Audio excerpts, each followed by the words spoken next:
हरे राम राम राम हरे हरे रामाय नमः। ओम नारा प्रचोद हरे कृष्ण कृष्ण कृष्ण हरे हरे। భద్రాచల దివ్యక్షేత్రంలో వైకుంఠ ఏకాదశి మహోత్సవాలు 24 రోజుల పాటు జరిగే అత్యద్భుతమైన ఉత్సవాలు. శ్రీరంగ మహాక్షేత్రం తరువాత ఈ వైకుంఠ ఏకాదశి అధ్యయనోత్సవాలు భద్రాచలంలోనే ఈ రకంగా జరుగుతాయి. భద్రాచలంలో ఈ ఉత్సవాలు 2 భాగాలుగా జరుగుతాయి. వైకుంఠ ఏకాదశికి ముందు 10 రోజులు పగల్పత్తు అని, వైకుంఠ ఏకాదశి నాటి సాయంకాలం నుండి 10 రోజుల పాటు రాపత్తు అని, తర్వాత ఒక 3 రోజుల పాటు విలాసోత్సవములు అనే పేరుతో జరుగుతాయి.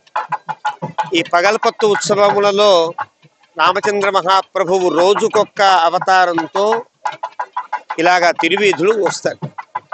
రాపత్తు ఉత్సవంలో రాత్రిపూట రోజుకొక్క మండపానికి వేయించేస్తారు. ఇవన్నీ చాలా ప్రత్యేకమైన ఉత్సవాలు. ఈ ఉత్సవాలలో మధ్య మణిపూసలా ప్రకాశించే ఉత్సవమే వైకుంఠ ఏకాదశి మహోత్సవం. ఈ వైకుంఠ ఏకాదశికి ముక్కోటి ఏకాదశి అని, మోక్షదా ఏకాదశి అని పేరు. కారణం, ముక్కోటి దేవతలంతా ఈ రోజు వైకుంఠానికి వెళ్ళి భగవంతుడిని సేవిస్తారు కాబట్టి, భగవంతుడు ఇచ్చే ఆజ్ఞలను బడసి వారు లోకపాలనం చేస్తారు కాబట్టి ఇది ముక్కోటి ఏకాదశి. వైకుంఠంలో ద్వారమును తెరుచుకుని దేవతలందరికీ దర్శన భాగ్యాన్ని ప్రసాదించే రోజు కాబట్టి ఇది వైకుంఠ ఏకాదశి.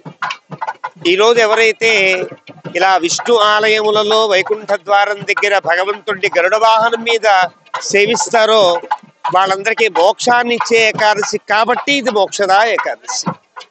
ఈ రకంగా వైకుంఠ ఏకాదశి గొప్ప ఉత్సవం. అలాంటి ఉత్సవం శ్రీరంగంలో కంటే బాగా భద్రాచలంలో జరుగుతుంది అనడం అతిశయోక్తి కాదు.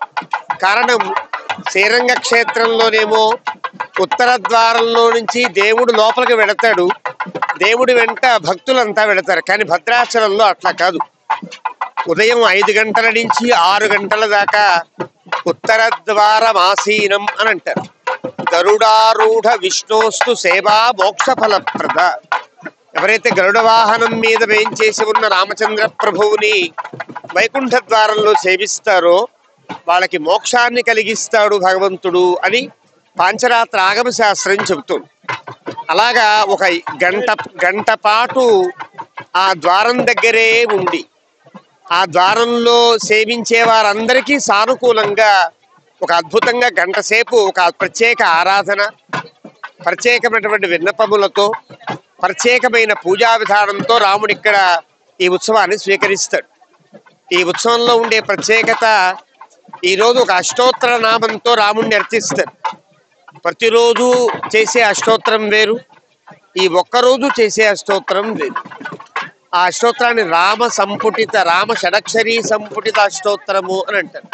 అంటే శ్రీరామ షడక్షరీ మంత్రం చాలా గొప్పది. అలా 6 అక్షరముల మంత్రంలో ఒక్కొక్క అక్షరంకి సుమారు 18 నామములు చొప్పున 6 అక్షరముల మంత్రము కూడా సుమారు 108 మహామంత్రములుగా పరిగణించబడుతుంది. అలాంటి అష్టోత్తరంతో ఇవాళ రాముడికి అర్చన జరుగుతుంది. అదైన తర్వాత ఒక్కొక్క వాహనం మీద భగవంతుడి పరివారం అంతా వేయించేస్తారు. ముందు ఒక వాహనం ఉంటుంది. ఆ వాహనం మీద ఈ ఉత్సవాన్ని అద్భుతంగా జరిపించి లోకానికి ఆదర్శమైనటువంటి 2 మహానుభావులు ఉంటారు. వారు శఠకోప మునీంద్రులు ఒకరు, రామానుజ ముని ఒకరు. వారికే నమ్మాళ్వారని రామానుజులని పేరు. వారి వాహనం ముందు రాముణ్ణి సేవిస్తూ నడుస్తూ ఉంటుంది. వారి తర్వాత వాహనం ఒక చలువు చప్పరం మీద గోదా అమ్మవారి యొక్క వాహనం నడుస్తుంది. కారణం, ఈ ఉత్సవములన్నీ ధనుర్మాస ప్రయుక్తంగా జరుగుతాయి. ధనుర్మాస ప్రయుక్తంగా జరిగే ఉత్సవములన్నింటికీ నిర్వాహకురాలు, ధనుర్మాస వ్రతాన్ని లోకానికి అందించిన అద్భుతమైనటువంటి తల్లి గోదాదేవి కాబట్టి ఈ 2వ వాహనం గోదాదేవి వాహనం నడుస్తుంది.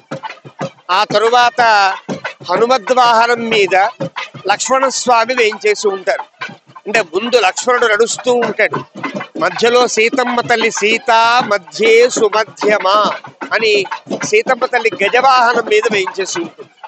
వెనుక పక్క గరుడ వాహనం మీద రామచంద్ర మహాప్రభువు వేయించేసి ఉంటారు. రామచంద్ర మహాప్రభువు గరుడ వాహనం మీద వేయించేయుట అంటే సాక్షాత్తు భగవంతుణ్ణి నేనే, సాక్షాత్తు వేదవేద్యుడనైనటువంటి నారాయణమూర్తిని నేనే అని చెప్పడం కోసమే గరుడ వాహనం మీద ఉంటాడు. సీతమ్మ తల్లి మేనాలో ఉండదు, పల్లకీలో ఉండదు. లక్ష్మీదేవి గజవాహని కాబట్టి గజవాహనం మీద ఆవిడ ఉంటారు కాబట్టి గజవాహన యుక్త కాబట్టి గజలక్ష్మి కాబట్టి అమ్మవారు గజవాహనం మీద వేయించేసి ఉంటారు. భద్రాచలంలో ఉండే ప్రత్యేకం. ఆ తర్వాత గజవాహనం తర్వాత గరుడ వాహనం ఉంటుంది. అంటే వెనక ముందు గరుడ వాహనం మీద రామచంద్ర మహాప్రభువు, ఆ తర్వాత గజవాహనం మీద సీతమ్మ తల్లి, ఆ తర్వాత హనుమద్ వాహనం మీద లక్ష్మణస్వామి, తర్వాత చలువు చప్పరంలోనేమో గోదమ్మ తల్లి, ఆ ముందు ఈ ఉత్సవాన్ని నిర్వాహకులుగా ఉంటూ నడిపిస్తున్నటువంటి నమ్మాళ్వార్లు, రామానుజులు, ఇలా ఒక 5 వాహనములతో ఈ సేవ జరగడం అనేది భద్రాచలంలో ఉండే ప్రత్యేకత. ఈ సేవ ఈ రకంగా బయలుదేరి ఆలయం నుంచి బయలుదేరిన తర్వాత విశ్రాంతి మండపము అని రామదాసు గారు ఒక మండపాన్ని కట్టించారు. రామచంద్రమూర్తి రాజాధిరాజు కావడం చేత, ఎల్లలోకములకు సమ్రాట్టు కావడం చేత కొద్దిగా నడిచిన తర్వాత ఆయనకి విశ్రాంతినివ్వాలి అని ఆ మహానుభావుడి ఉదాత్తమైన ఆలోచన. ఆ ఆలోచనకు అనుగుణంగా విశ్రాంతి మండపంలో కాసేపు కూర్చుని మళ్ళీ బయలుదేరి రాజవీధి అని అంటారు. ఈ వీధి మొత్తాన్ని కూడా రాజవీధి అంటారు. రాజవీధి అంటే రామచంద్ర ప్రభువు ఊరేగే వీధి మాట. కాబట్టి ఇలా వీధిలో బయలుదేరిన తర్వాత గోవిందరాజస్వామి వారి యొక్క ఆలయం దగ్గర ఆగుతారు. గోవిందరాజస్వామిని వ్యూహనారాయణమూర్తిగా ఇక్కడ ఉపాసన చేస్తారు. అంటే అవతార కందమును పట్టి, అవతారములను పట్టి రామచంద్రమూర్తి కంటే 2 అవతారముల ముందుగా భావించి వారిని తాతగారు తాతగారు అని పిలుస్తారు. అందువల్ల భద్రాచలంలో ఉండే గోవిందరాజస్వామి ఆలయాన్ని తాత గుడి అండం ఈ రకంగా ఏర్పడుతుంది. అలాగ తాత గుడిగా ఉండేటువంటి ఆలయంలో రామచంద్ర ప్రభు మళ్ళీ విశ్రాంతి తీసుకుంటారు. కేవలం వెళ్ళడం కాదు, తను ఒక మాలికను పట్టుకు వెళ్ళి ఈ ఊరేగింపుగా వెళ్ళి ఆ మాలికను గోవిందరాజస్వామి వారికి వేయిస్తారు. ఇది ఒక మర్యాద సాగుతుంది. ఆ తరువాత ఈ క్షేత్రానికి రామచంద్ర ప్రభువు అధిదైవం అయితే రామచంద్ర ప్రభువు నిత్యము ఆరాధించిన మూర్తి రంగనాయక స్వామి అని అంటారు. ఆ రంగనాయకుల గుట్ట అని పక్కనే ఉంది. రాముడు ఉండే గుట్ట కంటే ఎత్తైన గుట్ట, దానికి రంగనాయకుల గుట్ట అని పేరు. ఈ రోజు ఆ రంగనాయక స్వామికి ప్రదక్షిణం చేసినట్లుగా ఈ 5 వాహనములు కూడా రంగనాయకుల గుట్ట చుట్టూ తిరుగుతాయి. తిరిగి మళ్ళీ సుమారు 11-12 మధ్యలో ఆ సన్నిధికి చేరుతాయి. ఇది వైకుంఠ ఏకాదశి ఉత్సవానికి ఉండే ప్రత్యేకత. ఈ రోజు సాయంకాలం నుంచి రాపత్తు ఉత్సవం ప్రారంభమవుతుంది. అదో 10 రోజుల అద్భుతమైన వేడుక. సేవించండి, తరించండి.